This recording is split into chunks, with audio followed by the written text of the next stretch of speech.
제가 누누이 말씀드리는 것 중에 하나가 우리 인간의 영은, 우리 속에 있는 인간의 영은 의존적인 영입니다.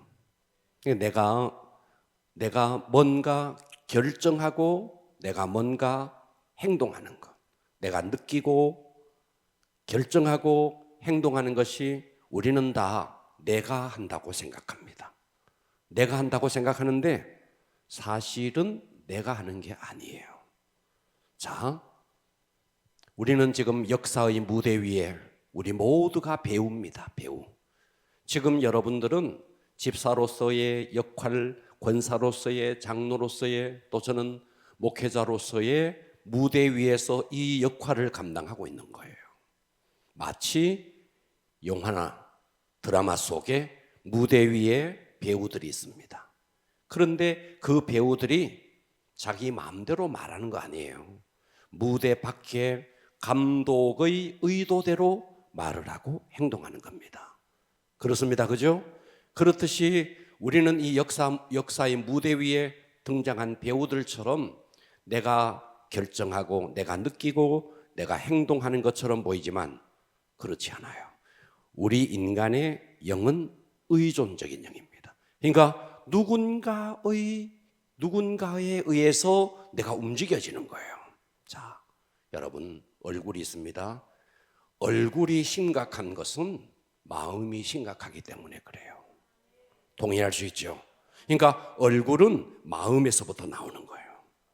얼굴이 밝은 것은 마음이 밝다는 증거이고 얼굴이 어둡다는 것은 마음이 어둡다는 증거예요. 자, 그러면 얼굴은 육체죠? 육체 안에 마음이 있습니다. 그러니까 이 얼굴의 근원이 마음이고, 그런데 이 마음 속에 근원이 있어요. 그 마음 속의 근원이 뭐냐면 영이에요. 영. 그런데 이 영은 제가 좀 전에 말했던 것처럼 의존적인 영이라고요. 그래서 이 의존적인 영은 누군가에 의해서 의존을 할 수밖에 없는 거예요. 마치 뭐와 같으냐 하면 우리가 밤에 꿈을 꿉니다. 자, 먹을 것이 잔뜩 있는데도 꿈에서 내 의도대로 먹느냐 먹지 않느냐가 꿈속에 있는 내가 결정하지 않아요. 결정하지를 못해요. 자, 돈이 많이 있는데 꿈속에 있는 내가 돈을 줍든지 돈을 줍지 않든지 하는 것은 내 의지와 상관없이 꿈속에서 누군가에 의해서 움직여지는 거예요. 자, 다시요. 꿈속에서 뒤에 도둑놈이 따라옵니다. 강도가 따라옵니다. 나는 막 뛰고 싶은데 안 뛰어져요. 여러분 그런 경험이 있을 겁니다. 그러니까 꿈속에서의 나는 내 의지와 상관없는 나예요. 다시 말해서 꿈속에서의 나는 영적인 존재로 움직이는데 꿈속에서의 내 영은 어떤 영에 의해서 움직여지는 거예요. 그래서 우리 인간의 영은 의존적인 영인데 그 의존적인 영이 하나는 하나님이고 하나는 세상의 영인 사단이에요.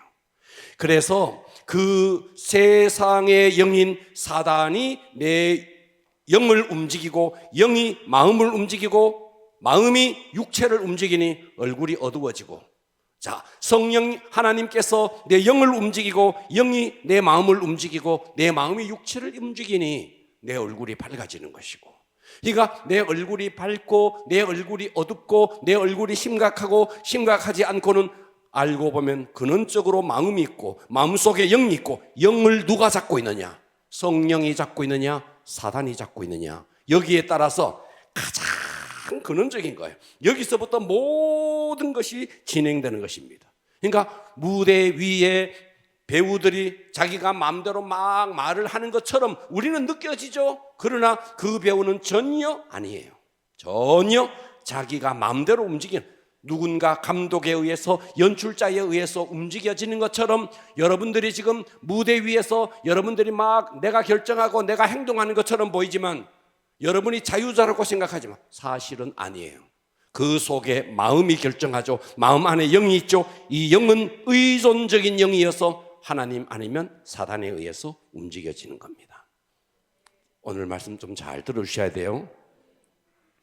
자, 지금 한국군이 전에 뭐 저희들이 군대에 있을 때는 한 60만 그랬는데 이제는 엄청 줄었습니다. 50만이 채 안 될걸요. 제가 정확하게는 잘 모르겠습니다. 자, 한국 군인들 가운데서 군인 속에서 사망자들이 나타납니다. 저희들 때는요, 훈련 받다가 뭘 해가지고 사고로 죽는 경우가 많았는데 지금 군인들에게 있어서 사망률이 제일 높은 게 자살이에요. 자살로 제일 많이 죽어요. 그러니까 사망자의 60%가 자살로 죽어요. 자, 이 지금 군인들 속에서 우울증, 분노장애, 이런 정신적인 질환들이 굉장히 많아요. 왜 그러냐 하면 그들은 세상 속에서 자기 마음대로 하다가 군대를 가니까 탁 구속당하죠. 예. 여러분, 과거의 군대는 언어폭력, 또 신체적인 폭행 심했습니다. 실제로 심했습니다. 욕이 아니면 말이 안 됐죠. 예. 폭력, 말할 수 없는 폭력을 당했습니다. 지금은 과거와는 비교할 수 없을 만큼 군대 생활이 좋아졌어요. 그런데도 그 아이들이 군대에서 견디지를 못해요. 덩치는 산만한데, 덩치는 소만한데 정신 연령이 너무너무 낮고 정신적으로 너무너무 유약한 거예요. 지금 현재 군인들은요, 진짜 유약하기 짝이 없어요. 지금 20대 아이들 세상에 막 그래 살다가 그러니까 요즘 군대는 휴대폰을 가지고 휴대폰을 자유롭게 사용할 수 있는 시간도 주어지고, 저희들 때 언제 그런 게 있었습니까? 자, 이렇게 좋아진 군대 생활도 지금 있는 군인들이 힘들다 그래요. 왜 힘들죠? 어쨌든 구속당하니까. 자, 여러분 감옥에 갑니다. 여러분 감옥에 가보신 분이 계신가요? 감옥에 가면 힘듭니다. 왜요? 구속당하니까. 그러니까 우리가 내 삶 속에서 구속당하면 그게 굉장히 우리를 힘들게 하는 겁니다. 자, 오늘 제가 영적인 이야기를 좀 할 건데요, 오늘의 본문이 사사기예요. 자, 이 사사기는 하나님, 오늘 본문에 보면, 자, 사사기 21장 25절에 보면 그때에 이스라엘에 왕이 없으므로, 자, 여기서 왕은 물론 눈에 보이는 임금이 아니고요, 영적인 하나님을 말합니다. 하나님이 없으므로 사람들이 각기 자기의 소견에 옳은 대로 행했대요. 그러니까 자기 마음대로 자기 멋대로 그러다 보니까 우리는 사사시대를 너무 잘 알아요. 역사가 얼마나 혼란했는지 몰라요. 그러니까 영적인 하나님의 통치가 없으니까 어때요? 영적으로 약해지죠. 그러니까 미디안이 블레셋이 계속 쳐들어왔습니다. 진정한 왕인 하나님이었기 때문에. 이것은 우리 이 시대에 우리의 삶을 그대로 보여줍니다. 여러분들이 진짜 하나님의 통치 속으로만 들어가서 여러분의 영이 하나님의 통치를 받으면 저절로 마음은 기쁨이, 저절로 얼굴에는 미소가 저절로 그렇게 돼 있어요. 저절로. 예.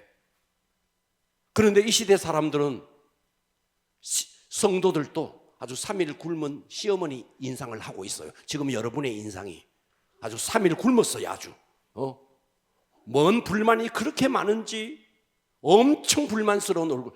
여러분, 길 지나가는 사람들을 쫙 한번 인상들을 한번 보십시오. 다 심각해서 다닙니다. 길 지나가는 사람 여러분 한번 유심히 한번 지켜보십시오. 안 심각한 사람이 없어요. 전철을 한번 타봐요. 전철에 타는 사람들 얼굴 쫙 한번 검색을 한번 해봐요. 안 심각한 얼굴이 없어요. 다 심각합니다. 그러니까 그 마음이 잡혀있고 묶여있고 그 마음 속에 영이 묶여있고, 그런데 그 마음 속에 영이 사단이냐 하나님이냐, 여기에 따라서 모든 향방이 달라지는 거예요. 봐봐요. 스데반은 돌이 막 날아오고 있습니다. 돌이 날아와서 죽고 지금 순교를 하고 있어요. 그런데 스데반의 얼굴은 천사의 얼굴이었대요. 여러분에게 돌 하나 날아갑니까? 돌이 아니라 자갈 하나 날아갑니까? 자갈이 아니라 모래 하나 날아갑니까? 그런데 돌이 날아오는 상황 속에서도 천사의 미소를 하는 스데반은 뭐고, 돌 하나 날아오지 않는 나는 3일 굶은 시어머니 인상을 하고 있는 나는 뭘까요? 뭘까요? 스데반의 마음은 성령이 사로잡고 있었고, 심각한 얼굴은 심각한 영이 사로잡고 있는 거예요. 여러분, 이것을 여러분들 아멘도 잘 못하시잖아. 할렐루야. 아멘 또 과격하게 좀 해봅시다. 예. 예배 시간에 찬양 또 집중하시고, 말씀을 들을 때도 집중하시고, 여러분, 그래서 영이 회복되기를 바랍니다. 자, 이 사사시대는 이름은 하나님의 백성이었어요. 이스라엘 백성들이 이름은 하나님의 백성이었어요. 그런데 명목상의 하나님의 백성이었어요. 다시 말해서 이름은 하나님의 백성인데 하나님의 통치 속에 없었어요. 백성들은 다 자기 마음대로, 자기 소견에 오른 대로 행했어요. 그러면 오늘 사사시대가 그랬다면 오늘 이 시대 성도인 나는, 이름은 성도인데 과연 나는 하나님의 통치 속에 있는가? 아니면 명목상의 그리스도인인가? 나는 과연 나를 주님이 통치하는가? 주님이 통치하지 아니하면 다른 영이 통치해요. 자, 이것이 내가 신자다, 교회 안에서 무슨 직분을 갖고 있다, 아무 상관없어요. 아무 상관없어요. 아무 상관없이 장로라도 목사라도, 누구라도 영이 사로잡을 수 있는 거예요. 그 영이 내 영을 사로잡고, 그래서 그 영이 내 마음에 영향을 주고 마음이 내 얼굴에 영향을 주는 거예요. 여러분들이 이것이 정말 사실이라는 사실이 깨달아지면요, 여러분 진짜 여기서 한번 기도를 할 때 목숨을 걸고 기도하면서 하나님의 통치 속으로 들어가야 합니다. 할렐루야. 자, 영의 세계는, 영의 세계가 열려있지 않는 사람들은 영의 세계에 대해서 무지합니다. 그래서 영들이 자신에게 어떤 영향을 입히는지를 잘 알지 못해요. 자, 인간의 영은, 자, 봐봐요. 여러분들이 이래요. 어떤 사람과 만나서 대화를 해요. 어떤 사람과 만나서 대화를 하다 보면, 어떤 사람을 만나서 대화하다 보면 굉장히 힘을 얻고 격려를 얻고 기분이 좋아지고 그래요. 그런데 어떤 사람과 만나서 이야기하다 보면 기분이 나빠지고, 어떤 사람과 만나서 하면 굉장히 언짢아지기도 해요. 그러니까 사람은 나 혼자서, 여러분들이 여러분의 영이 의존적인 영이 아니라면, 여러분의 영이 의존적인 영이 아니라면 혼자 있어도 마냥 행복해져야 되고, 누가 뭐라 그래도 행복해져야 되는데, 우리는 누가 뭐라 그러면 바로 영향을 받아요. 영향을 받는다는 자체가 내 영이 의존적인 영이라는 거예요.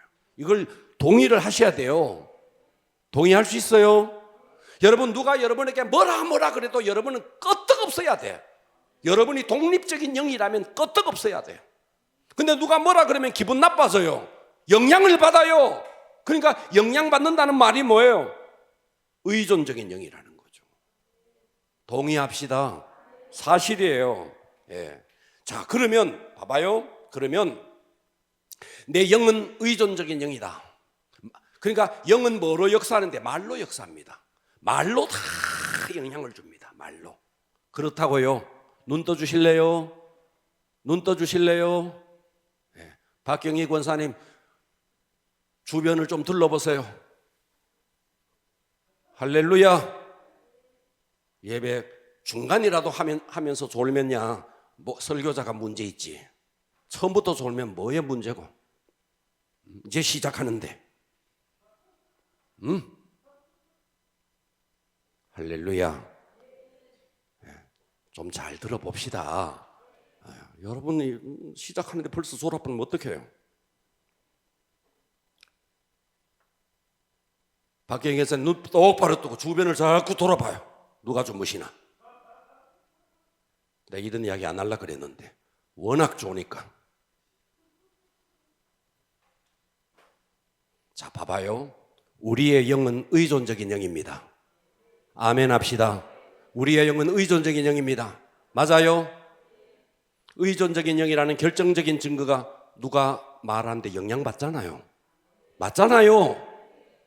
여러분들은 누가 뭐라 그래도 아무 상관없습니까? 아무 상관없는 분은 하나님밖에 없어요. 하나님은요, 이스라엘 백성이 하나님을 향해서 온갖 욕을 다해도 하나님 끄떡없어요. 끄떡없어요. 여러분들은요, 조금만 말하면요 심각해집니다. 예? 예? 내가 지금 딱 1분만 진하은이 완전히 지옥 만들 수 있습니다. 몇 마디만 하면 지옥 돼버립니다. 그렇잖아요, 그제? 지옥 돼버립니다. 반주가 뭐 그러냐고 몇 마디만 해버리면요 막 그냥 울어버려야 됩니다. 안 울라 그래도 막 눈물이 뚝뚝 떨어집니다. 그만큼 우리의 영은 누군가 영향받잖아, 그죠? 이게 의존적인 영이라는 거예요. 이거 인정하십시오. 동의할 수 있죠? 그러면 봐요, 우리의 육체를 생각해 볼게요. 우리 육체가 아침에 눈을 떠서 지금까지 육체도 얼마나 의존적인지 몰라요. 육체가, 여러분, 이 육체가 의존적인 육체가 아니라면요 아무것도 안 먹고 아무것도 안 마시고 공기도 안 마셔도 끄떡없이 살아야 돼요. 그런데 그런 분은 하나님 한 분밖에 없어요. 맞잖아요. 우리 인간은 물 먹어줘야 돼요. 음식 먹어줘야 돼요. 공기 마셔줘야 돼요. 하나님은 공기 안 마셔줘도 돼요. 하나님은 물 안 마셔줘도 돼요. 하나님은 음식 1도 필요 없어요. 왜요? 그분은 독립적인 분이니까. 그런데 우리는 독립적이지를 못해서 물을 마셔야만이 살아요. 음식을 먹어야만이 살아요. 공기를 마셔줘야만이 삽니다. 동의할 수 있죠? 그런데 여러분들의 육체가 뭔가를 들어가야, 의존해서 들어가줘야만이 내 육체가 삽니다. 그런데 들어가는 공기가 매연이 가득한 공기, 물을 마셨는데 아주 오염된 물, 음식을 먹는데 아주 부패한 음식을 만일 먹는다 쳐봐요. 그런 부패한 음식, 오염된 매연 같은 공기, 오염된 물을 마시면 육체에 직격탄이잖아. 맞잖아요, 그죠? 직격으로 영향을 받아요. 바로 막 토하든지 막 온갖 일들이 벌어지는 거예요. 그렇듯이 여러분의 영도 육체도 의존적이듯이 여러분의 영도 의존적이에요. 의존적인데, 하나님 아니면 사탄이에요. 그래서 그 사탄의 영이 여러분에게 역사하든지, 매연이 여러분 몸속에 들어가고 오염된 물이 들어가고 상한 음식이 들어가서 몸을 망가뜨리듯이, 부패한 음식이 몸을 망가뜨리듯이 이 사악한 부패한 영이 내 영을 망가뜨리고, 맑은 공기와 좋은 음식이 몸에 들어가서 우리 몸에 좋은 영향을 주듯이 성령인 하나님의 영이 우리 속에 역사하면 우리의 영이 굉장히 새로워지는 거죠. 육체도 의존적이고 영도 의존적입니다. 의존적이라는 것을 여러분 100번 1000번 인정해야 됩니다. 지금 또 여러분들은 의존적이기 때문에 지금 예배를 시작하고부터 벌써부터 여러분 공기를 수없이 마셨습니다. 지금부터 나는 의존 안 할래 하면서 코 딱 막아보세요. 견디지를 못합니다. 그만큼 우리는 의존적이다 이 말이죠. 그렇듯이 육체만 의존적인 존재가 아니라 영도 의존적이니, 그 영이 성령이냐 사단이냐에 따라서 모든 그 이후의 향방이 엄청나게 달라집니다. 그 영혼의 질이, 좋은 음식 먹고 좋은 공기 마시면 그러면 육체의 상태가 좋아지듯이 여러분들이 성령을 마시고 성령으로 여러분들이 신앙생활을 하면 여러분의 영의 상태가 양질의 상태가 되어지는 것입니다. 문제는 예수를 믿는다 하면서도 말은 그리스도인인데 명목상의 그리스도인, 영의 세계, 지금 이런 이야기를 들어보지도 못했고 이런 영의 세계가 있는지도 알지 못하고 맨날 성경을 가지고 한다 하지만 영의 세계를 인정하지도 못하고 그렇습니다. 여러분, 사탄이 딱 여러분에게 역사하면 어떤 일이 벌어지느냐 하면, 일단 사탄이 하는 일은 묶는 일입니다. 여러분의 영을 묶어버려요. 봐요. 제 지금 팔이 있습니다. 저는 이 팔이 제가 들어야지 하면 들어집니다. 내려야지 하면 내려집니다. 옆으로 해야지 하면 옆으로 갑니다. 이렇게 자유롭게 할 수 있습니다.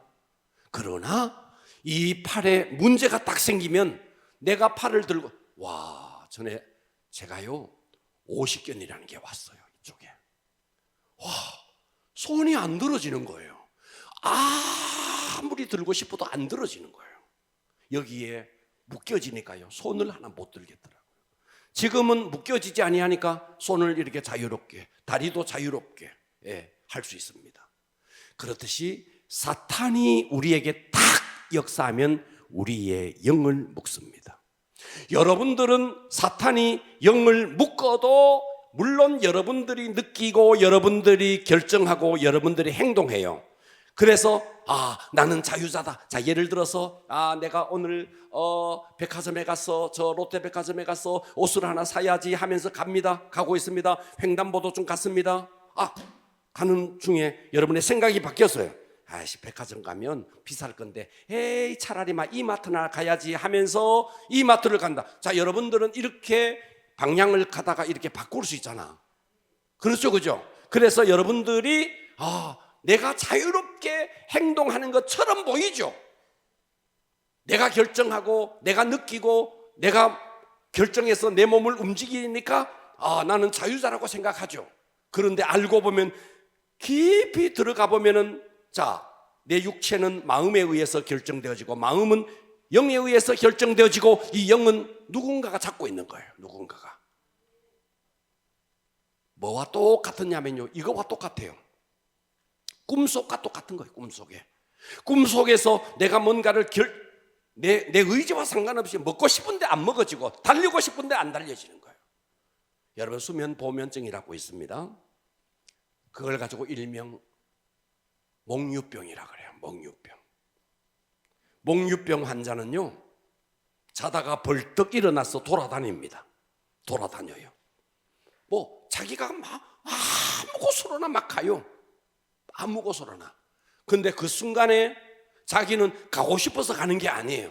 잡혀가지고 가는 거예요. 누군가가 끌고 가는 거예요. 그래서 요즘 수면 보면증에 대해서 의사들이 별 이야기를 다 해요. 그러나 영적으로 딱 보면은 그 상태에서, 수면 상태에 있는 상태의 그 사람을 사단이 확 잡아버리는 거예요. 확 잡아버리니까 일어나고, 그래서 가고.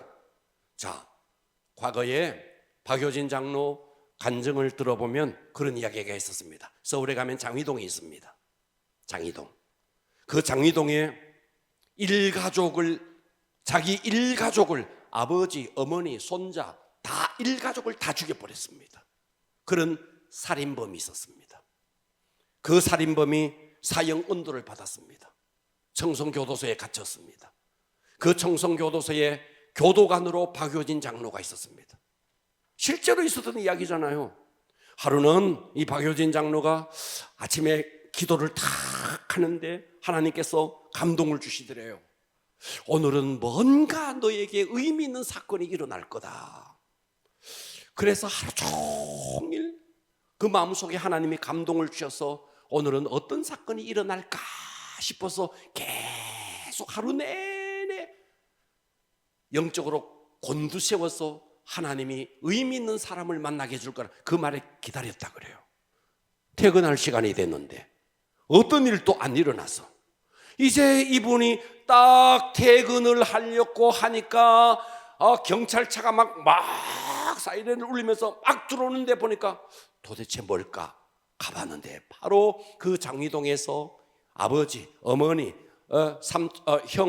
형수, 조카 일가족을 한꺼번에 다 죽인 그 살인범이 그날 이 교도소로 이송돼서 온 거예요. 와, 그 살인자와 만나서 대화를 탁 하는데, 잘 들어보세요. 이거는 제 이야기가 아니고 박효진 장로의 이야기예요. 이 영상은 유튜브에도 다 떠 있습니다. 박효진 장로가 이 살인범을 딱 만나서 이야기하는데 아이가 너무 착하게 생겼더래요. 이 아이가 무슨 살인범이겠냐 할 정도로 너무너무 착하게 생겼더래요. 그런데 이 살인범이 앞에 앉아있고 교도관인 이 박효진 장로가 앞에 있는데 이 아이가, 살인범이 옆을 살피고 계속 대화를 하는데 계속 옆을 살피는 거예요. 계속 옆을 살피는 거예요. 그래서 여러분 잘 듣고 계십니까? 그래서 박효진 장로는 장로잖아. 영적인 세계를 아는 사람이잖아. 딱 한마디 했대요. 너 누군가 있지? 어떻게 알았어요? 이 아이가 깜짝 놀라는 거예요. 지금까지 경찰을 만나서 수사를 하는 과정 속에 누구를 만나서도 이 이야기를 해도 아무도 안 믿어주는 거예요. 아무도 안 인정. 누가 있어서 어떻게 했다는 것에 대해서 아무리 이야기해도 안 믿어지는데, 아니 교도관인 이 사람이 야 너 누구 있지 하니까 기절을 한 거예요. 이 아이가. 실제로는 이 아이가 이랬대요. 그러면서 이 장로님한테 그 이야기를 다 한 거예요. 한 이야기가 뭐냐면 이거예요. 하루는 이 아이가 직장에 가서 돈을 벌어야 되는데 돈이 없어서 아버지에게 용돈을 타러 갔답니다. 아버지는 2층에 살고 형네 가족은 2층 집인데 1층에 살고, 그래서 2층으로 올라가서 아버지 집에 갔어. 아버지 저 용돈 좀 주십시오.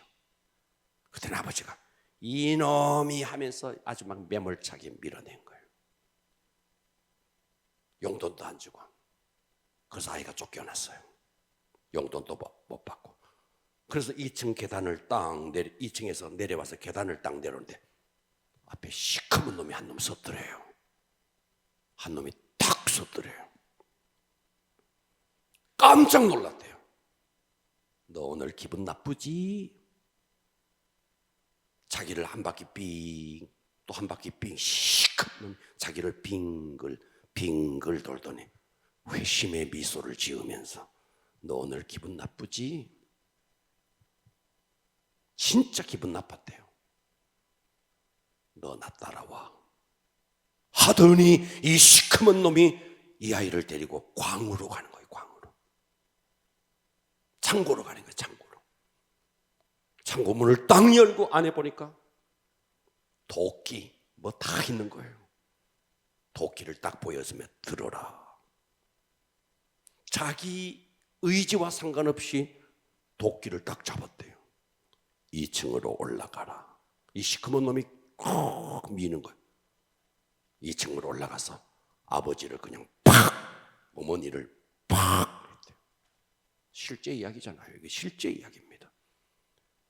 그러더니 시커먼 놈이 다시 끌고 1층으로 내려와서 이렇게 하면 안 돼. 형에게로 가라. 형 팍, 형수 팍, 조카 그 자리에서 일가족 5명을 다 죽였어요. 그리고 집이 있는데, 마당이 있는데 마당을 팔아. 삽을 가지고 팔아. 이 시커먼 놈이 시키는 거예요. 그래서 가서 마당을 팠대요. 신기한 것은 삽만 되면 푹 올라오는 거예요. 악한 영이 도와주니까. 그래서 수사관들이 그러대. 너 공범 있지? 공범. 한 사람이 이렇게 깊이 팔 수가 없는 거예요. 근데 삽만 되면 그냥 이렇게 퍼질. 악한 영이 막 도와주는 거예요. 그래서 깊이 파고 일가족 5명을 거기다가 묻은 거예요. 그 나중에 잡혔어요. 그런데 이 아이가, 살인범이 누구를 만나서 이 이야기를 해도 아무도 안 믿어주는 거예요. 그런데 박효진 장로가 딱 이야기하나, 그 이야기를 다. 여러분, 영적인 세계는 이렇게 무서운 거예요. 여러분, 사람을 죽이는 것은요, 인간의 힘으로는 할 수가 없습니다. 절대로 할 수가 없습니다. 악한 영의 역사가 아니고는 절대로 할 수 없습니다. 여러분, 자기가 자기를 죽이는 자살, 자기 힘으로 절대로 못 죽습니다. 자살도 악한 영이 역사하니까 자살을 하는 거죠. 그러니까 여러분, 눈으로 겉으로 보면, 제가 전에도 그런 이야기 했어요. 예수님이 변화산 위에 올라갔습니다. 변화산 위에서 내려오니까 거기에 간질 들린 아이를 데리고 온 아버지가 제자들에게 막 고쳐달라고 그랬습니다. 그랬더니 제자들이 막 해도 안 됐습니다. 그때 예수님이 내려왔습니다. 그때 그 아버지의 말이 뭐예요? 사단이, 귀신이 이 아이를 불에도 던지고 물에도 던집니다. 그렇게 이야기하잖아요. 사단이, 귀신이 이 아이를 불에도 던지고 물에도 던집니다.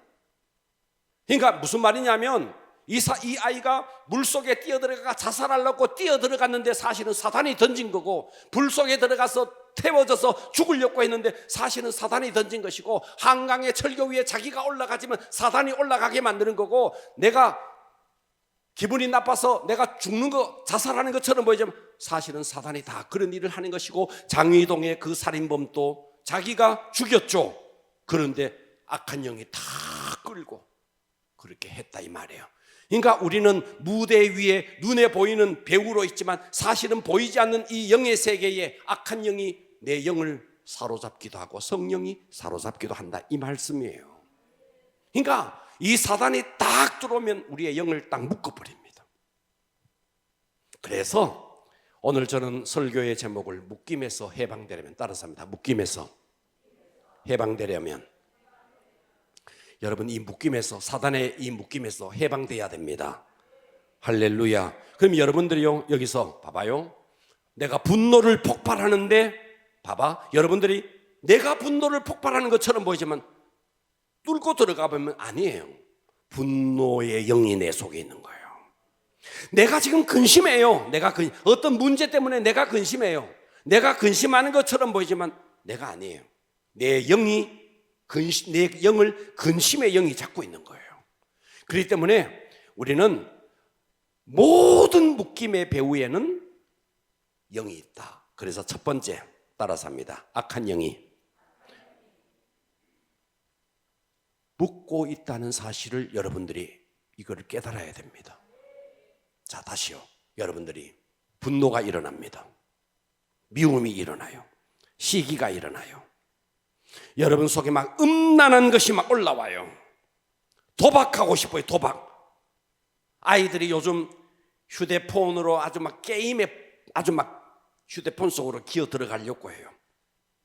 그러니까 여러분 알코올 중독, 도박 중독, 쇼핑 중독, 식탐도 중독입니다. 그런데 이 식탐 중독, 음란에 대한 중독, 음란 사이트에 대한 중독, 이런 모든 것들이 중독의 배후에는 영이 역사하고 있는, 음란의 영이 역사하니까 그쪽으로 계속 눈만 뜨면 그게 보이는 거예요. 그게 도박의 중독에 걸린 사람은 도박의 영이 이 아이를 딱 잡고 있는 거예요. 그러니까 도박을 하지 않기 위해서 손을 끊어버려도 나중에 가니까 발로 막 도박한다 그러잖아. 영이 있는 한 아무리 결단해도 안 되는 거예요. 그러니까 이렇게 여러분들이 성령이 아닌 다른 뭐에 의해서 여러분들이 움직여지는 것은 다 그 속에 영이 나를 움직이고 있다. 모든 묶임의 배후에는 영이 있다. 악한 영이 있다. 이거를 인정하셔야 됩니다. 그렇기 때문에 여러분들이 혈기가 딱 올라옵니다. 내 속에서 시기심이 올라옵니다. 내 속에서 막 미움이 올라옵니다. 그럴 때 미움이 올라오는 이게 느껴지잖아요. 막 시기가 올라오는 게 느껴지잖아요. 불편한 마음이 올라오는 게 느껴지잖아요. 느껴질 때 이때 빨리 영적으로 이게 나의 본 존재가 아니고 나에게 이렇게 영향을 주는, 나는 의존적인 영인데 이놈이 들어와서 나로 하여금 분노하게 만들고 나로 하여금 이렇게 만드는구나. 이놈이구나. 이걸 빨리, 그렇구나. 이걸 여러분들이 인정을 해야 돼요. 인정을 하지 않고 나는 그런 거 없어. 여러분 속에도 세상에 그런 게 다 있겠나 하면은 여러분 간첩이 어느 마을에 들어가지고 딱 숨어 있습니다. 근데 동네 사람들이 돌아다니면서 우리 동네는 간첩 없어. 무슨 간첩이 있어? 편안하게 있습니다. 그런데 야, 우리 동네 간첩 들었단다 하면서 깨닫는 순간에 간첩은 떠나려고 합니다. 여러분들의 중독, 여러분들의 분노, 미움, 이 모든 것은 여러분들의 영은 의존적인데 그놈이 와서 잡고 있습니다. 이놈이네, 내가 미워하는 것은 이놈 때문이네, 내가 지금 계속해서 거짓말하는 것은 이놈 때문이네 하고 여러분들이 빨리 깨달아야 돼. 그래서 모든 묶임의 배후에는 악한 영이 있다고 깨닫는 순간 이놈은 이 속에서 떠나려고 딱 준비를 합니다. 그러나 난 그런 거 없어 하는 순간 여러분들은 평생의 혈기의 노예로, 도박의 노예로 이런 중독의 노예로 살아가는 것입니다. 영적 묶임이라는 것은 내 의지가 악한 영에게 딱 묶여 있어서 그래서 빠져나올 수가 없어요. 영이 딱 잡고 있기 때문에. 그래서 빠져나오기 위해서는 이놈이 나를 그렇게 한다는 것을 인정을 하셔야 됩니다. 할렐루야. 두 번째입니다. 두 번째는 여러분들이 묶임에서 해방되기 위해서는 두 번째는요, 주님의 통치 속으로 들어가야 됩니다. 자, 무슨 말이냐면, 자, 인신매매단이 있어요. 인신매매단이 있어요. 자, 인신매매단에게 묶여 있습니다. 나라는 존재가 인신매매단에게 딱 묶여 있습니다. 그래서 인신매매단이 나를 묶고 있다라고 인정을 딱 하는 순간에 이 인신매매단은요, 힘을 잃습니다. 악한 영은 딱 힘을 잃습니다.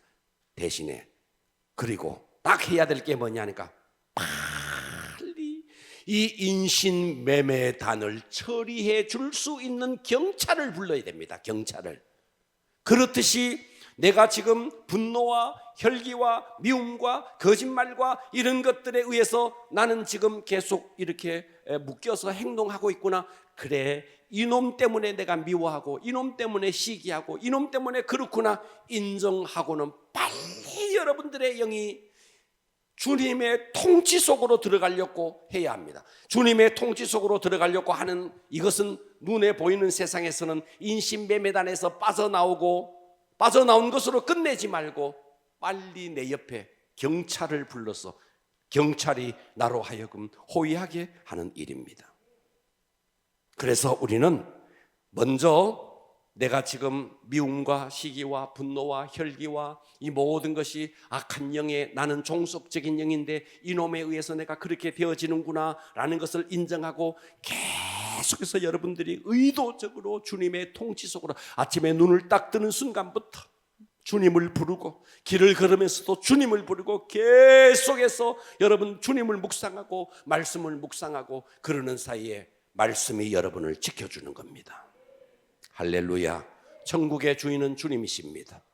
그렇습니다. 반대로 지옥은 마귀가 통치하는 곳입니다. 우리가 살고 있는 이 세상은 주님도 통치하지만 마귀도 통치하고 있습니다. 그래서 주님이 통치하면 여러분들은 이 땅에서도 천국을 누리게 되고 마귀가 지배해버리면 이 땅에서도 여러분 지옥을 누리는 것이 지옥을 살 수밖에 없는 겁니다. 성경은 그리스도인을 가지고 그리스도의 얼굴을 그리스도인을 가지고 그리스도의 편지라 그랬어요. 얼굴이 천국인 사람, 얼굴이 지옥인 사람. 주님이 통치하면 얼굴은 저절로 스데반이 돌이 날아와도 천사의 얼굴을 합니다. 그러나 사탄이 통치하면 모래 하나 안 날아와도 우리 얼굴이 지옥이 됩니다. 이 때문에 우리는 아침에 눈을 뜨는 순간부터 계속해서 의도적으로 주님의 통치 속으로 들어가고자 하는 여러분들의 열심이 필요합니다. 근심이 나를 묶고 불안이 나를 묶고 막 불안하게 하는 것은 상황이 아니에요. 상황은 아무리 불안해도 여러분들이 성령님께 묶여 있어 버리면 불안은 날아가 버려요. 그런데 내 상황은 아무렇지도 않아. 그런데도 불안해. 혹시나 이런 일이 생기면 어떡하지? 사단이 다 그렇게 하는 것입니다. 그러므로 주님의 통치를 구하기를 축복합니다. 세 번째입니다. 세 번째는 여러분 집착.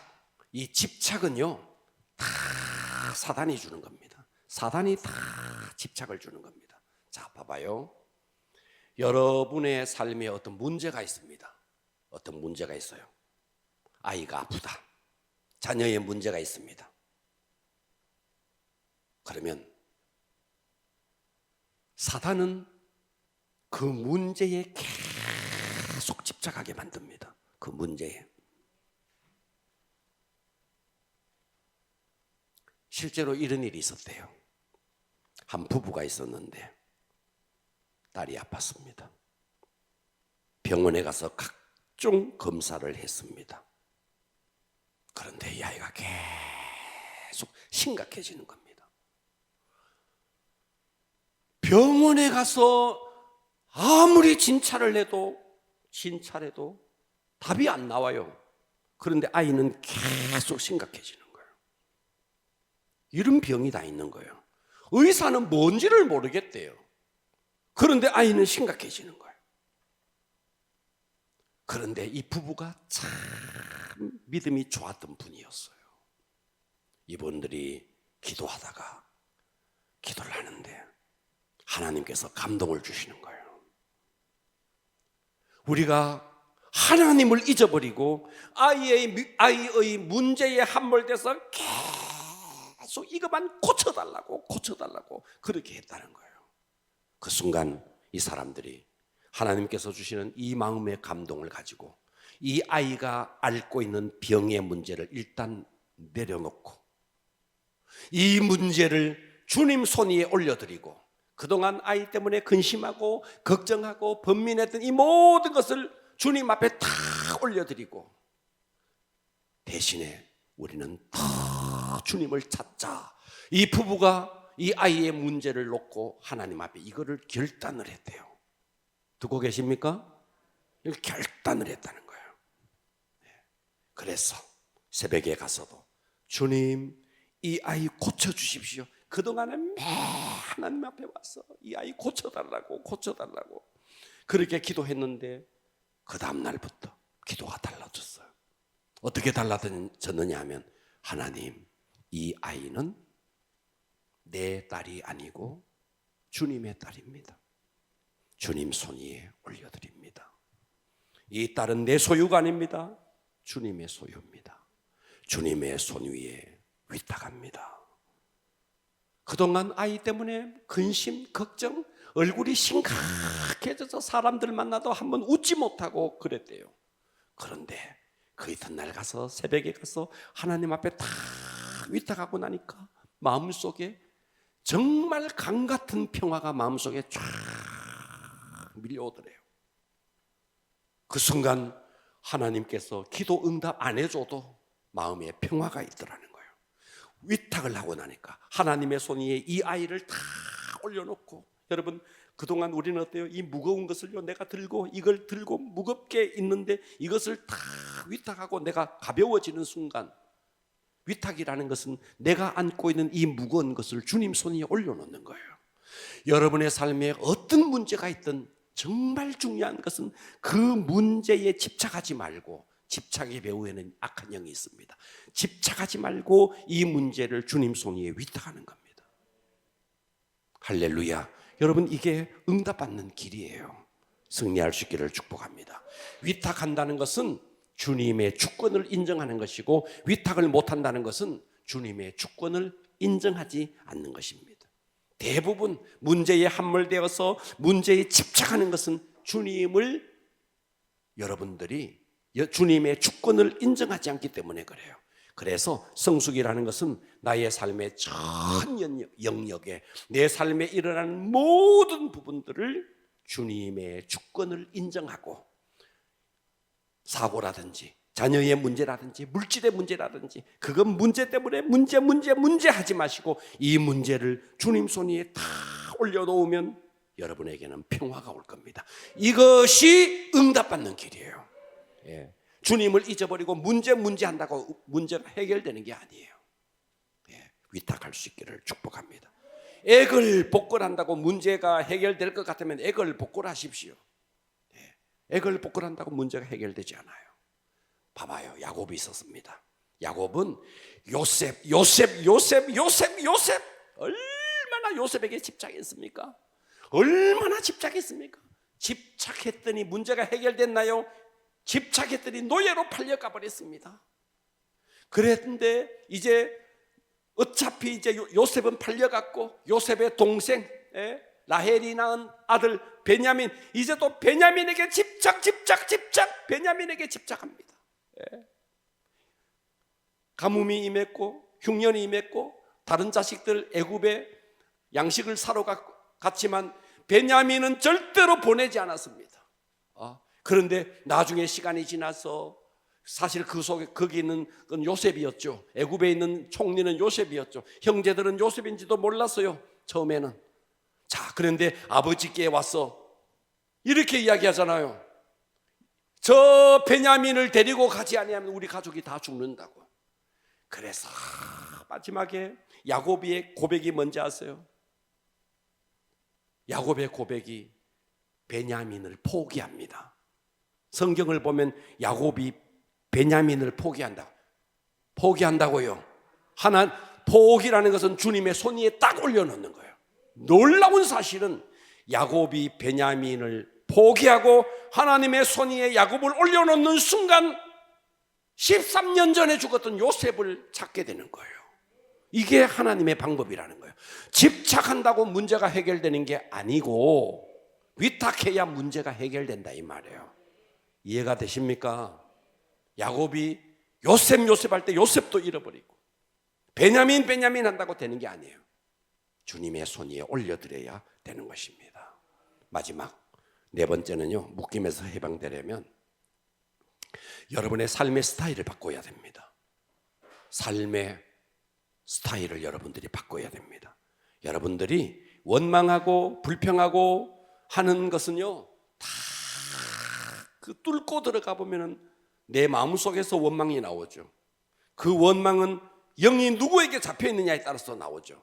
그래서 여러분들이 삶의 스타일을 바꾸지 아니하면 주변의 악한 영은 계속해서 신방옵니다. 그러나 여러분들이 삶의 스타일을 바꿔서 불평과 원망 대신에 여러분들이 찬양하고 감사하는 삶을 살면 감사의 영이 오고 찬양의 영이 옵니다. 그러니까 여러분들은 내 주변의 환경 때문에 내가 바뀌는 것이 아니라 여러분이 바뀌면 환경이 바뀝니다. 그래서 여러분 오늘 내가 이제부터 삶의 스타일을 좀 바꿔야겠구나. 입에서 불평 불만 이게 다 마귀의 밥이구나. 이제 내가 감사와 찬양의 삶을 살아야겠구나. 여러분이 이 삶의 스타일을 바꿀 수 있기를 축복합니다. 그래서 모든 묶임에서 자유할 수 있기를 바랍니다. 기도하겠습니다.